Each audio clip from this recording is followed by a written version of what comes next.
Hello everybody, welcome to day 3 of my vinyl deep dive. Today is the second half of Bees, and what it will be is on Mr. David Bowie.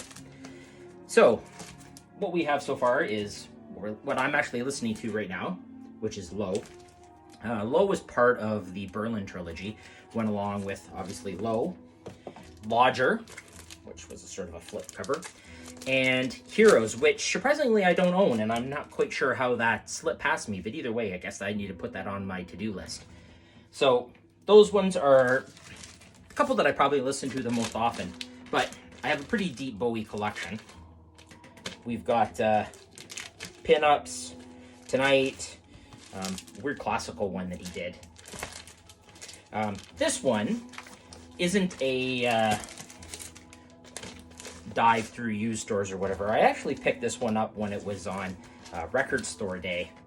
And unfortunately, we're not seeing a traditional record store day this year. It's being broken up into weekends later in the year, which is unfortunate. It was certainly a great way to, 1, go to record stores, 2, spend a little bit of money, and 3, fill in gaps and stuff that you didn't often see. The last couple of years, the selection was not exactly up to my expectations, but hey, it's still a great way to spend a day. So going on, got Tin Machine. So this was a band that Bowie did. They did 2 albums. They weren't particularly well received, but it was Bowie and it was sort of all right. David Bowie, Let's Dance. This one is a little bit more noticeable, or noteworthy rather, for the inclusion of Stevie Ray Vaughan in the album. So David Bowie, Stevie Ray Vaughan. What's not to love about that? Bowie, Young Americans, which I just about needed to rebuy. Ziggy Stardust, Diamond Dogs, Lad Insane, remixes, Ziggy Stardust soundtrack, Another Face, and we have the last one, which Never Let Me Down.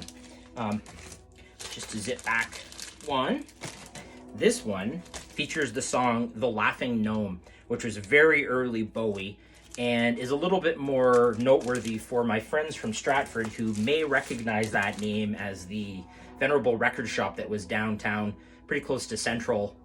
And there's a good Rob Brown Laughing Gnome story that may or may not get told another time. So that's the Bowie ones that I've got. Last one that's worth discussing briefly is this one, which I have, which is Scary Monsters.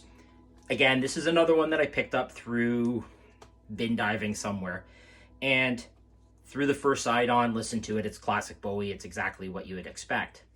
Flipped it over, listened to side B, and it had a little bit more of a blue-eyed soul sound to it, and I was a little bit surprised. That's not exactly what I was expecting. But as I flipped through a little bit more of the album, I started to notice, like, this definitely doesn't sound like classic Bowie. Then the singing started, and it was definitely not Bowie. It was Daryl Hall and John Oates. So what I ended up having here is I have a album with David Bowie on side A and Daryl Hall and John Oates on side B. As far as the value, nothing really. Did a little bit of research, and it sounds like to a hardcore Bowie fan, this might have some value because it's a misprint, it's an error, it's whatever you want to call it. To me, it's now frame-worthy because, I mean, I don't dislike Hall & Oates, but it sure as hell isn't what I was expecting. So that's it for the Bowie. I do have a couple more Bowie albums that I purchased new, and they're in my new selection, so we'll come around to them again when we do my new stuff. So otherwise, that's it for the day. It is Sunday, May 17th. Happy birthday, Jupp, and hope everyone has a great long weekend. Talk to you tomorrow.